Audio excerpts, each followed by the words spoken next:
Assalamualaikum warahmatullahi wabarakatuh. Kisah ini berjudul 4 Kisah Karomah Kiai Haji Hashim Asy'ari yang menggetarkan hati.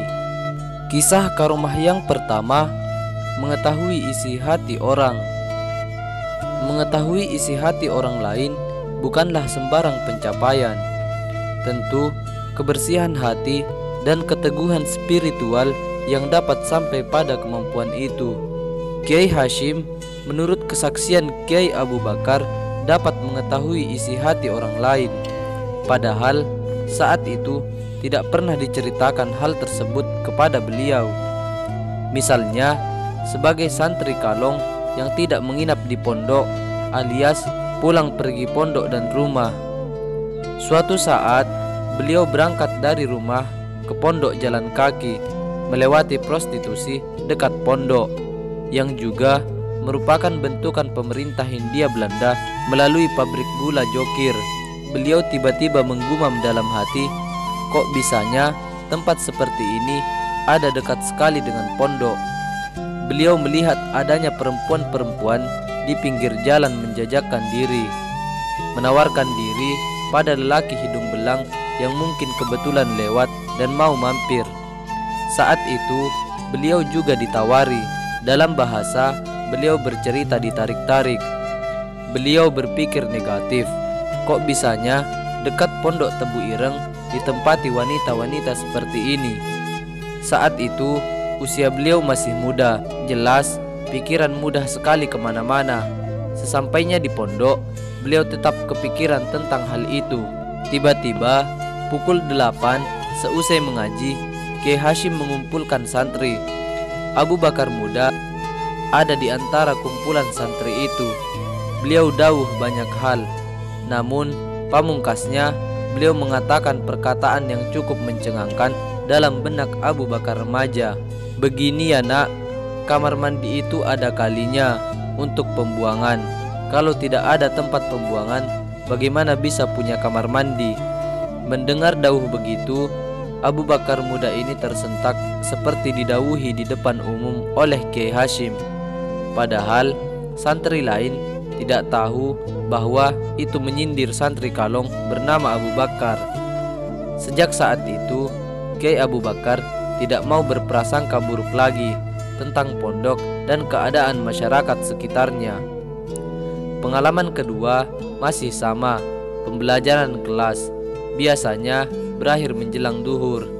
Santri Abu Bakar yang merupakan santri kalong biasanya pulang setelah sholat duhur. Terbesit pikirannya untuk tidak ikut sholat jamaah dan hendak langsung pulang. Tiba-tiba dijawil oleh Kiai Hashim, diminta untuk tidak pulang terlebih dahulu, diminta sholat jamaah di pondok dulu. Kata beliau, jangan pulang dulu, jamaah zuhur dulu. Akhirnya Abu Bakar tadi tidak jadi pulang, ikut sholat berjamaah plus dengan wiridnya. Kisah karomah yang kedua, identifikasi kebohongan orang lain. Cerita selanjutnya datang dari penuturan almarhum Kiai Tahmid, guru nahwu zaman Kiai Hashim. Kang Tahmid ini santri senior asal Brebes, Jawa Tengah. Cerita ini dari Kiai Abdul Haq Brebes yang mendengar langsung dari Kiai Haji Tahmid Jaga Lempeni saat mengaji. Kiai Tahmid yang saat itu santri kepercayaan Kiai Hashim menerima tamu. Pernah ditimbali Kiai Hashim untuk melayani tamu yang datang. Pamannya, Kang Bahrudin, yang juga santri senior di Tebu Ireng, diminta oleh beliau untuk memanggilnya. Lalu Kang Tahmid bergegas ke endalem Kiai Hashim dekat dengan masjid pondok. Kang Bahrudin mengingatkan agar Kang Tahmid sholat dulu, namun Kiai Tahmid malah menundanya. Nanti saja katanya. Saat di endalem, Kiai Hashim bertanya pada Kang Tahmid, apakah sudah sholat apa belum?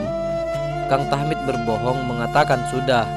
Kiai Hashim lalu sontak meminta Kang Tahmid sholat dulu dengan nada separuh membentak dari tempat duduk beliau. Tahmid, sana sholat dulu. Tahmid kaget bukan kepalang. Ternyata gurunya tahu kalau ia belum sholat. Ia gemetar, tak kuasa untuk berubah dari posisi bersimpuhnya. Ia ingin bergerak tapi tak kuasa. Alot dan rasanya panas dingin. Keringat mengucur begitu derasnya. Kemudian Kiai Hashim menghampiri Tahmid sambil menepuk-nepuk pundaknya. "Sana, sholat dulu. Lain kali jangan gugup dan bohong. Biar tamu ini aku ladeni sendiri." Dan Tahmid pun merasa badannya kembali enteng. Segera ia menuju ke bilik kamarnya. Tentu saja bukan kebetulan Kiai Hashim menebak-nebak, karena beliau memang dikenal bisa mengidentifikasi kebohongan, entah dari fisik maupun metafisik. Kisah karomah yang ketiga, digoyang-goyang, rumah miring bisa tegak lagi. Kebetulan kami pernah mewawancarai seorang santri beliau. Santri Kalong juga ternyata. Rumahnya dicukir. Rumahnya sangat kecil dan memprihatinkan. Bahkan kita ketemu saja karena tidak sengaja mengurus dokumentasi bakti sosial perbaikan MCK dalam rangka 120 tahun Tebu Ireng.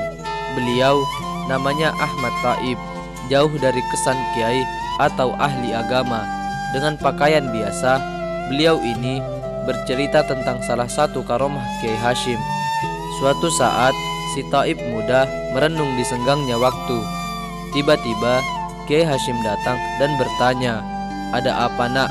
Kok melamun?" Ahmad Taib menjawab, "Itu rumah saya miring." Akhirnya Kiai Hashim mengajak Ahmad Taib melihat rumahnya yang miring itu. Sesampainya di sana, Kiai Hashim hanya menggoyang-goyang salah satu bagian rumah yang miring. Tidak disangka-sangka, rumah itu lurus kembali, alias berdiri tegak lagi. Ahmad Taib terkejut sambil senang. Terkejut karena seperti ajaib sekali, rumah digoyang-goyang saja yang asalnya miring menjadi lurus. Karena kalau dibenarkan tukang, bisa memakan biaya mahal dan tentunya selesai dalam berhari-hari. Di balik semua itu, ia merasa senang dan gembira rumahnya bisa berdiri tegak lagi. Kata Mbah Ahmad Taib, begitulah cara beliau menyenangkan santri, kadang tidak terduga. Kisah karomah yang keempat, menyumbat mesin giling pabrik gula Jokir. Satu lagi, kesaksian Kiai Abu Bakar tentang karomah Kiai Hashim Asy'ari. Santri pernah dibuat heran berkeping-keping, takjub plus ngeri. Dalam bahasa Kiai Abu Bakar, kok bisa ya? Di depan Tebu Ireng, pada masa penjajahan Belanda, ada rel kereta yang biasa dilalui kereta komersil Jombang Kediri, Jombang Surabaya, dan lain-lain. Namun, terkadang juga bisa dilalui oleh lori yang mengangkut tebu-tebu untuk digiling di pabrik Jokir. Suatu saat, lori yang mengangkut tumpukan tebu siap giling terguling. Tebu-tebu berhamburan. Santri yang mengetahui itu berhamburan mengambil tebu itu. Lalu mandor Belanda datang dan memukuli mereka. Berita itu sampai di telinga Kiai Hashim. Beliau merasa geram dan kesal. Kiai Hashim mendatangi pabrik tersebut dan menuju mesin penggilingannya. Saat giling memang sangat sibuk sekali pabrik. Entah bagaimana, Kiai Hashim mengeluarkan kunyahan susur atau inang dalam bahasa Melayunya dari mulut beliau, lalu disumpelkan atau dimasukkan ke dalam mesin penggilingnya. Wallahu a'lam, mesin berhenti dan padam. Kiai Hashim membiarkannya sampai 3 hari. Pabrik tidak bisa beroperasi, tentu rugi. Tebu-tebu yang datang mengantri untuk digiling menjadi kering. Dibenarkan oleh teknisi, tidak kunjung bisa menyala. Akhirnya pihak pabrik sowan kepada Kiai Hashim dan meminta maaf. Sejak saat itu, Belanda membiarkan santri mengambil tebu gratis dan dibiarkan saja. Hal itu berlangsung sampai pabrik diambil alih Jepang, lalu dinasionalisasi oleh pemerintahan Soekarno. Terlepas dari semua karomah di atas, beliau adalah manusia biasa. Bedanya adalah tingkatan kedekatan dengan Allah saja yang berbeda dengan kita. Beliau adalah ahli ilmu dan ibadah. Percaya atau tidak percaya, hal-hal seperti ini disaksikan oleh saksi hidup. Demikian 4 kisah karomah Kiai Haji Hashim Asy'ari yang menggetarkan hati. Semoga bermanfaat. Wassalamualaikum warahmatullahi wabarakatuh. warahmatullahi wabarakatuh.